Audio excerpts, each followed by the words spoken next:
We'd like to introduce you to the new members in the band right now, officially, for those of you that are blind or that don't have any idea who these guys are. Lead guitarist Marty Friedman right back here on the left. There he is. And this always happens. And this is Marty over here, too. Now, this is Nick Menza. Don't confuse me with the other lead drums. And now, having successfully passed the audition,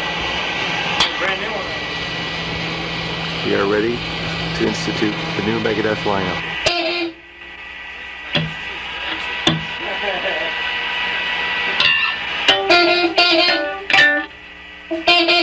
Mega lineup.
I personally feel that this is probably the best band we can have right now because, A, we don't have, like, you know, a pretty boy playing guitar, you know.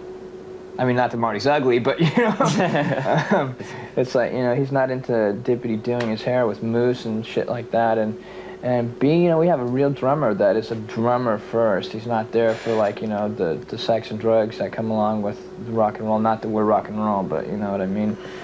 And I just feel, you know, I don't know how Dave feels about this, but I think for once we finally have a band where we have members that are equivalent to us at their instrument. Not necessarily with the road smarts, because you know you need a lot of time to get like that. I mean, Dave and I have like gone through a lot of stuff together. You know, we've gotten in a lot of problems with other people. You know, and you know it's like I would never have gotten as concerned about the last two guys. I'm trying not to say their names, and it's hard. No extra publicity. I guess I could say Dick and Duck and that would cover it, but you know, I would never have fought for them or stood up for them or anything like that. And the two new boys, it's like, you know, we just feel like we made the right decision. It took a while to get Nick actually into the band because he was sitting in the wings waiting for the last drummer to hang himself, and he basically did.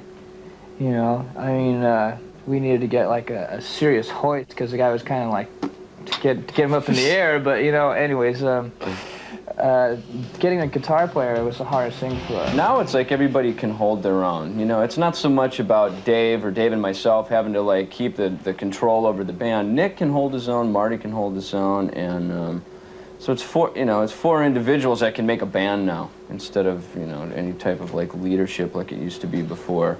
Yeah, a lot of people say stuff like, oh yeah, well it's the Megadaves, you know, or even worse, they say it's Dave Mustaine's Megadeth, and I've always felt that this is Megadeth, or else it would be called Dave Mustaine's Ego Project, you know. We were so damn happy to be back in the studio again and be jamming.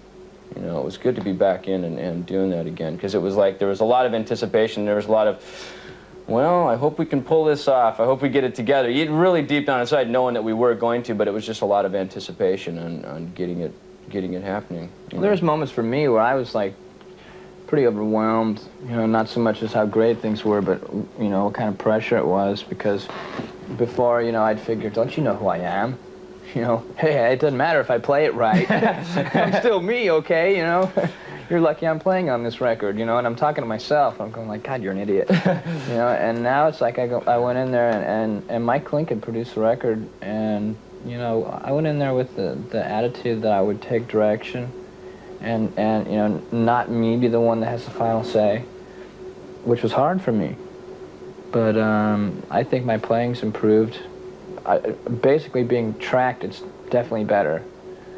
I hope that I can carry that out live. With this album, Nick had been in the band like, going on a year actually by the time, so the three of Dave, myself, and Nick had been very well rehearsed. The songs were all written. When Marty came in, we still rehearsed for a couple more months, and I know it sounds like a lot of rehearsing, but it was, and it paid off because we went in and we knew exactly what we wanted to do. It was almost like we'd been a band for a long time, even though it actually only been a couple months that all four of us had been playing together. But just listening back to this album and comparing it to the other albums, especially the last album, I hear a really dark, kind of cynical sound that comes across from that. And that's cool because that's kind of what it was at the time. I mean, I think every album kind of like reflects where we were at that time. And I listened to it and it's a real dark sound. And this album, I think, has a lot more kind of upbeat, really a lot heavier sound to it as well, sonically, and I think our attitude that comes across on it is a lot more, it's not so down. It's a little bit more up and a little bit more energetic. Actually, a lot more energetic. I think a lot of that, too, comes from, from Nick's drumming, too. He's got a lot of energy in his playing. With this band, there's been one direction, always. And it doesn't matter who is behind that, what the energy is, or where the actual thinking comes from. As long as the direction is the same, and whoever writes the music, if someone else writes and contributes, that's fine. I've never, ever sat down and had a song just come out, like that. That's for bands like Bon Jovi and Warrant to come up with these pop queer songs that, just, they can sit there and strum an acoustic and everything comes out fruity and la-la, For me, a song has to be climactic. I think Rust in Peace to me is definitely indicative of the turmoil that we as humans have to deal with right now, having our global leaders playing Monopoly with our lifestyles, and their little war games have gotten a little bit serious when you think about one nuclear bomb ruining your whole day. I was driving home and I saw this bumper sticker that said Rust in Peace on it, and I just went like, light bulb science. Rest in peace. My idea behind that is that if the world ever did agree to have a global a system where we all survived under the moniker of being a peaceful world, all these weapons would be useless and they would therefore rust. But that's such a joke. That'll never happen. You know, I mean, unless Armageddon comes. It's like, you see, like where I come from, the pigs walk around the streets. They're called peace officers. Why do they carry guns if they're peace officers? You know, I mean, it's so contradictory when you think about it. You know, to me, war's good for the economy, and money sucks. So to me, I learned a serious lesson when we were in Ireland about my mouth and the damage that it could do for me, because someone had misled me about what the IRA and the English are all about, you know, the war that's going on between them. He said it was just the Catholics and the Protestants not getting along, and I'm thinking, like, to myself, that's bullshit, that's prejudiced religion, you know, and you know, me, Dave Mustaine, you know, big mouth galore, you know, I started thinking, well, I'm gonna, like, straighten all those people out, you know, and I said something, you know, and God damn. You know, I never had wished I could get back in my bed in Los Angeles so fast in my life. Hey, there you go. I'll get it. Holy Wars was written and conceived within a period of hours after that. And we had taken direction from that experience that killing for religion is so stupid. You know, I mean, if there's a good reason behind it, go ahead. I guess, you know, what can I say? I don't want to die, but, you know, it's like, the song itself is just, it stems around all the wars that are going on, and basically, what does war start from? Religion and women. This is the first video that these geezers did with us. Holy Wars, unedited, sick shit. Holy Wars video is the first video off the Rust in Peace album that we filmed it in a airplane hangar in Van Nuys. For some reason, these video guys always want to, like, use airplane hangars and big buildings to do these things. And we had a great time doing the video because, you know, it's our music. But it was very uncomfortable because the hangar we were in, it was very sunny. It was in August, and it was probably over 100 degrees inside of the airplane hangar. Nick told me that he had drank about 3 of those big bottles of Gatorade and didn't pee once all day. That he sweated it all out. What a bladder. That's why we had our t-shirts off, if in case you're wondering, just because it was too damn hot in that place. The making of Hangar 18 was really elaborate as far as the people that were involved. There was a lot of creatures, a lot of makeup, a lot of special effects, miniaturization. Director Paul Boyington's specialties is building miniature sets. In fact, he's done it for some commercials and for special effects in movies, building entire cities in miniature, like 2-3 feet high miniatures, and then having a robotic arm with a camera on the end swooping through the city. And you're going to see a lot of that kind of effect in the Hangar 18 video here. In fact, there's a segment right in the very beginning where there's some cattle mutilation with dead cattle. There's a comet superimposed coming through in the background, and actually one of the coolest things about this home video is that you're going to see this version of Hangar 18 is the long unedited version, which is exactly how you hear it on the record Rust in Peace.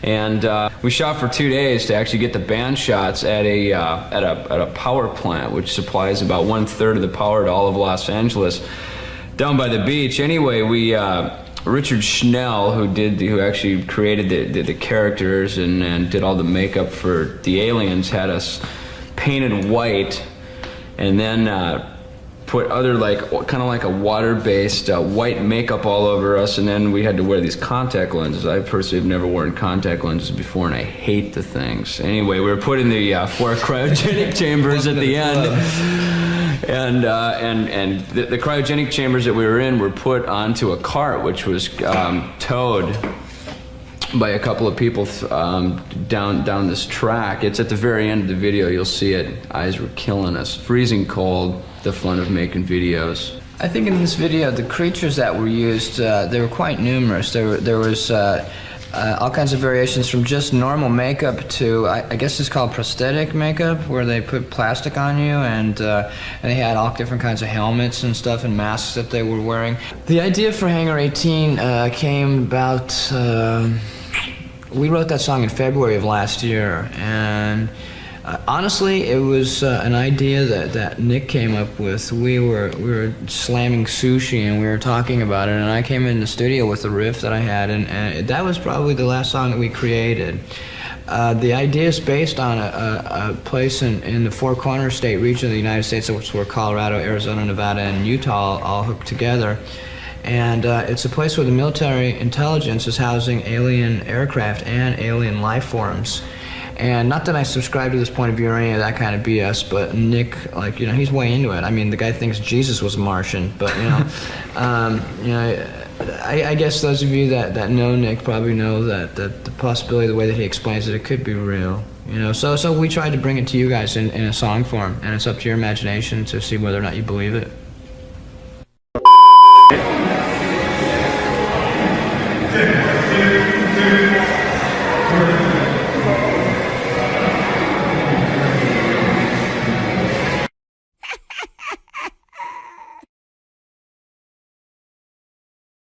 That if we can sing it at soundcheck a couple times, we'll have a good soundcheck. If we just get in there, get on, you know, and do what we actually do, and then when we're in the dressing room, we'll try like we usually do. We'll use that song to warm up. If we can't pull it off today, if it doesn't feel good, you know, you guys will be the judge of that. You tell me how you feel, and I'll take that into consideration. You know, like you tell me how you feel about it. And if it doesn't seem like it's going to work, then we won't try it tonight. I feel that we should try it tonight. And then if it's a complete abortion, we don't do it tomorrow. We won't do it tomorrow, yeah. So tomorrow definitely is going to be the most important English show for us, because that's where all the stuffed shirt fuckers are. Yeah, it's... Exactly. We do better when we just blow in there and do it. So, like, if we sound check and rehearse Lucretia and just make sure that, like, you know, they're happening, you know, whatever, like getting out in the truck to, like, go to the tape, that's what's the important thing, you know? I think the whole purpose of us doing a sound check right now should be to rehearse that song. Totally. Not to go in and try and dig with our sound. Welcome to Megadeth Unplugged.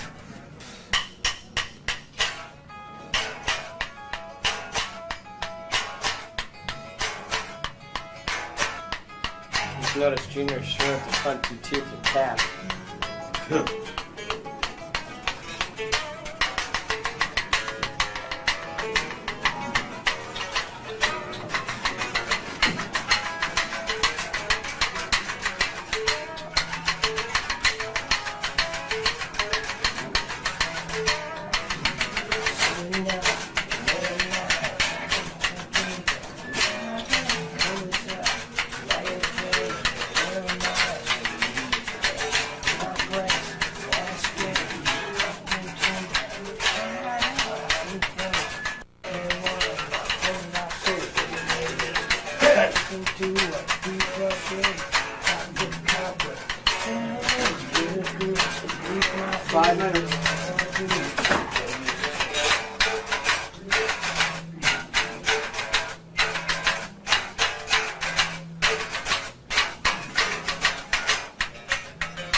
Hold on, I'll let you know. Just give me a minute. We're done.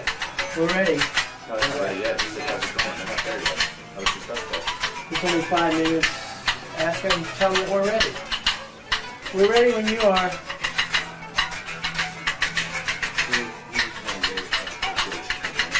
Yeah, yeah, do it. Okay. I heard you.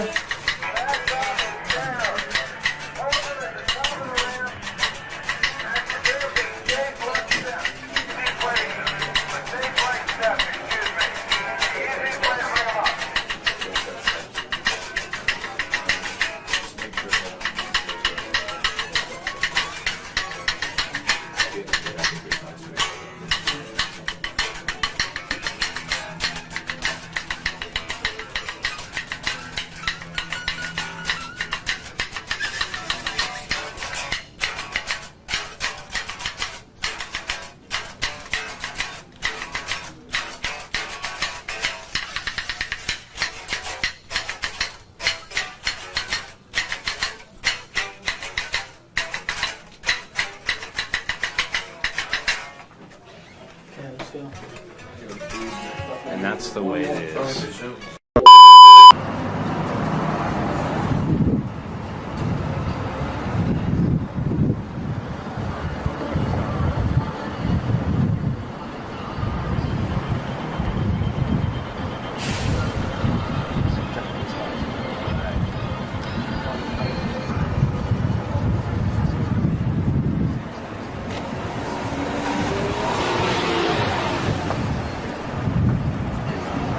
I can't sign that. Do you have anything like that? Want your bag tell you rims? Jonathan that release.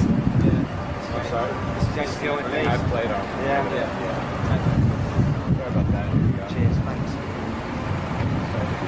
I'm back when it's ready to go.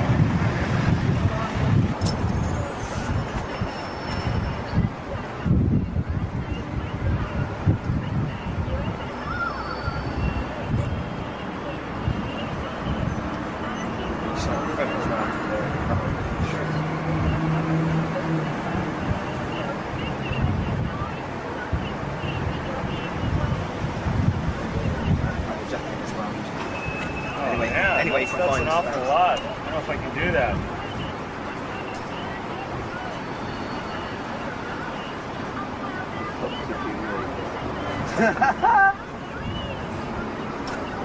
Cheers, thanks. Right on, buddy. Is that when you guys were here last? Yeah, that's a BMI. Just on the French side.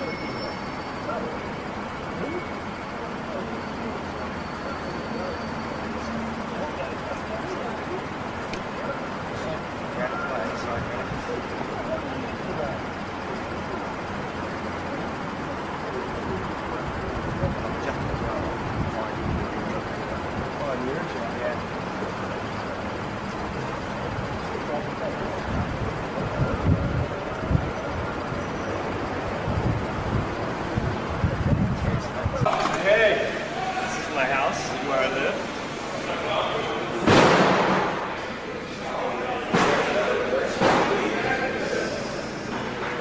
It's not the toughest kit you've ever seen in your life.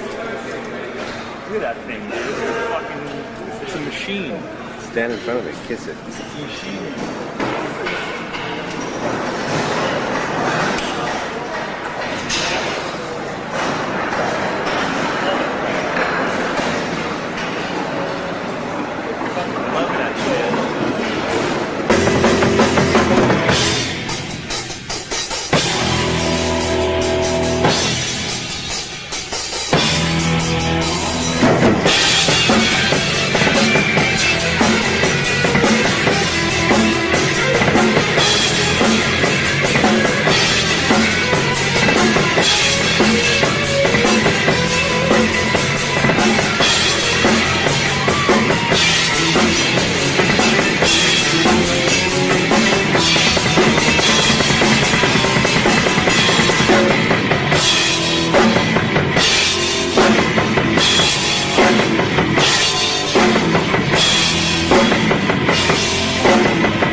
Friends all saying, take your medal anyway. Hey. Down on it.